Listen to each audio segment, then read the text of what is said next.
Bienvenue sur le plateau de la TFM qui reçoit aujourd'hui sur Question Directe Ousmane Tanor Dieng. Vous le connaissez bien.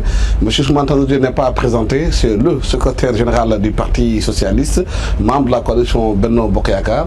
Monsieur Ousmane Tanor Dieng, merci de nous recevoir chez vous, dans vos beaux jardins. Monsieur Ousmane Tanor Dieng, l'Assemblée nationale est installée pratiquement aujourd'hui. Quels sont, à votre avis, qui doit être le travail de cette Assemblée nationale? Les Sénégalais s'attendent à une Assemblée de rupture. Est-ce qu'il y aura rupture? Merci Alassane Samba Diop. Je voudrais commencer par remercier la TFM et surtout présenter mes vœux au peuple sénégalais en ce début du mois béni de Ramadan et souhaiter que le Tout-Puissant nous donne à tous la force et la volonté de jeûner et exauce nos prières à chacun d'entre nous au niveau familial, au niveau personnel et pour surtout notre pays.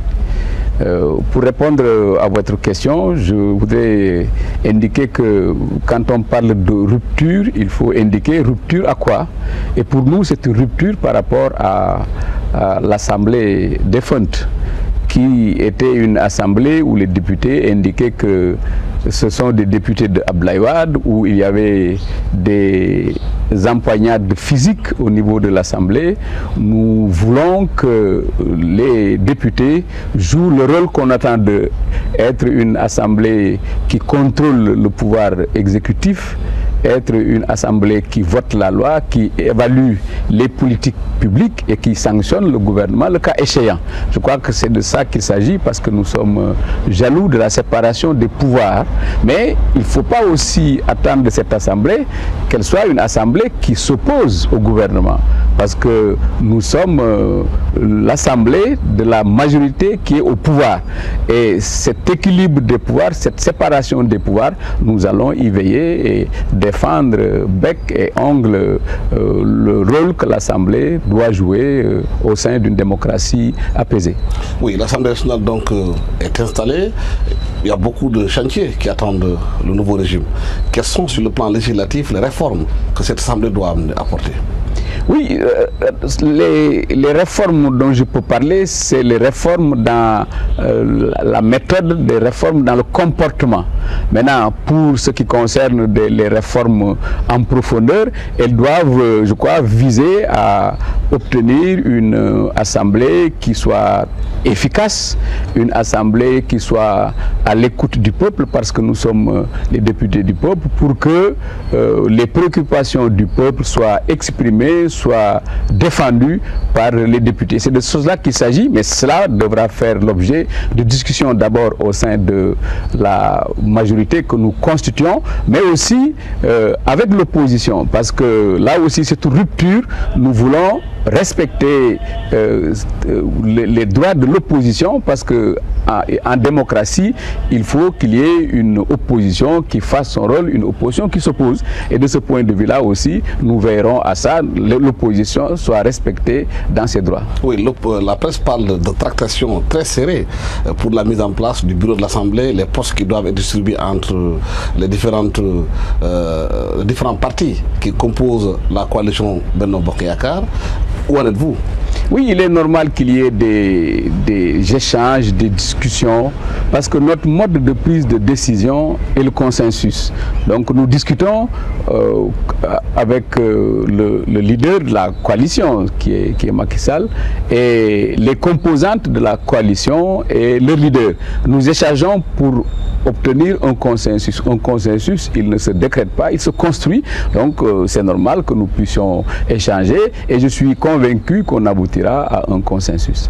Mais est-ce que par exemple l'épisode de Moustapha Cissé Lo avec la contestation de Moustapha Niasse comme président de l'Assemblée nationale, ça ne préfigure pas déjà des difficultés que la coalition pourrait avoir?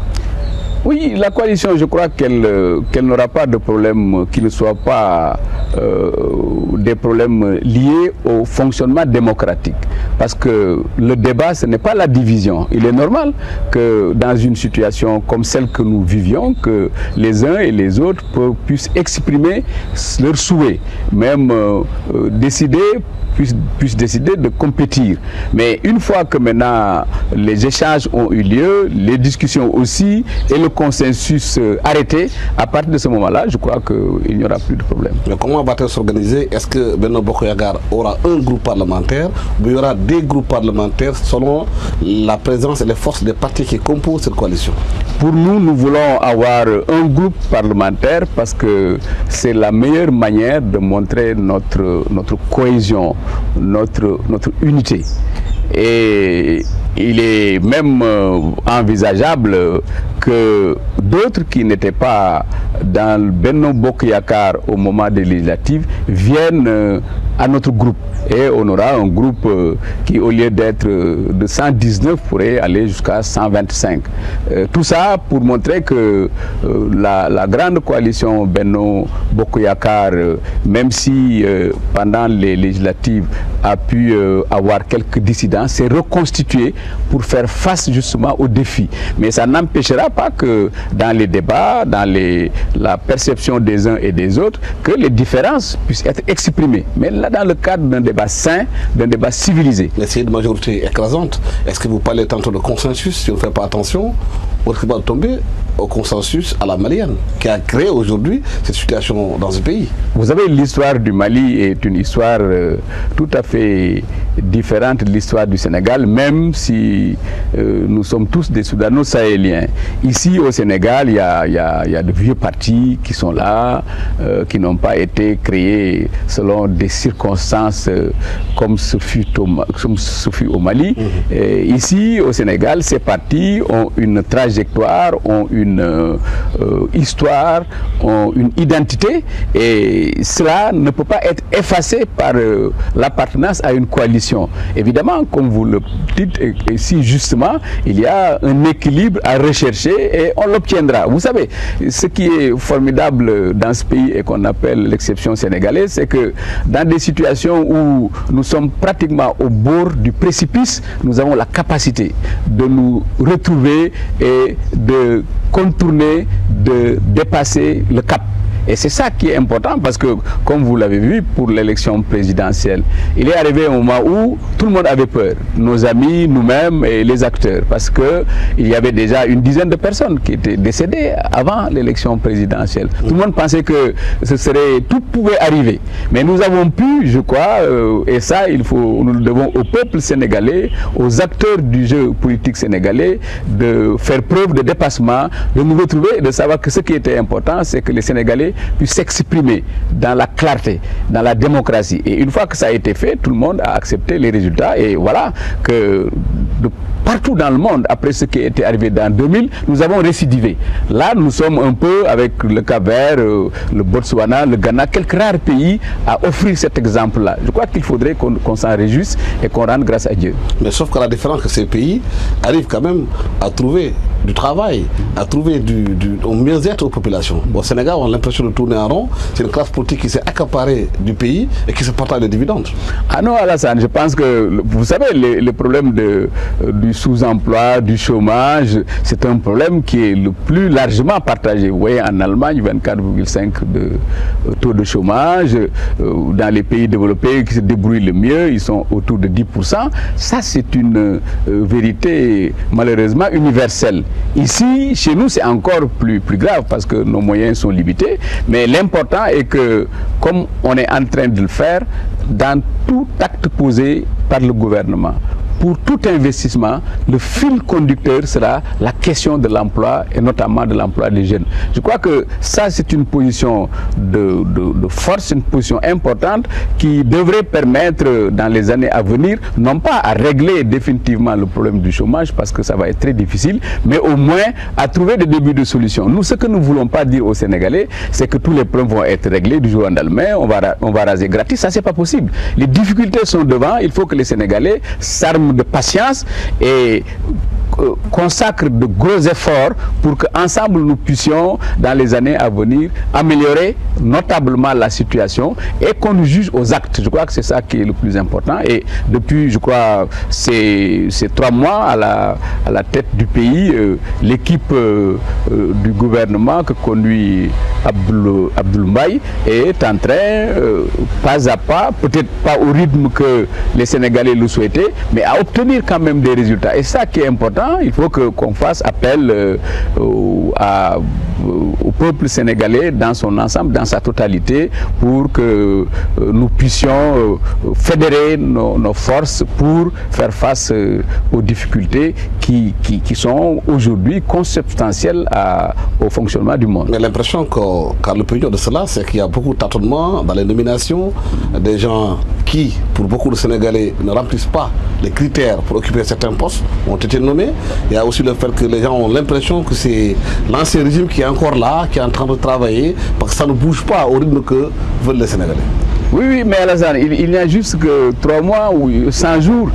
Il me paraît quand même pas raisonnable de vouloir qu'en 100 jours, que l'ensemble des problèmes puissent être réglés. Ce que les Sénégalais puissent exiger, c'est qu'aujourd'hui, dans la méthode, dans le comportement, qu'il y ait des changements. Et ça, c'est notable. Quand même, il y a une formidable sobriété, des efforts sont faits et il y a un comportement de grande courtoisie, un comportement policé dans les rapports avec les gens, et ça, c'est important et c'est rassurant.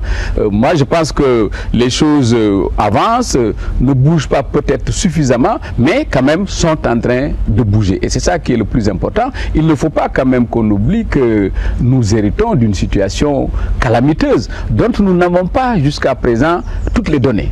Et peut-être qu'une fois maintenant qu'on aura fait une évaluation exhaustive, ce qu'il faudrait, c'est présenter aux Sénégalais la situation qu'on a trouvée là.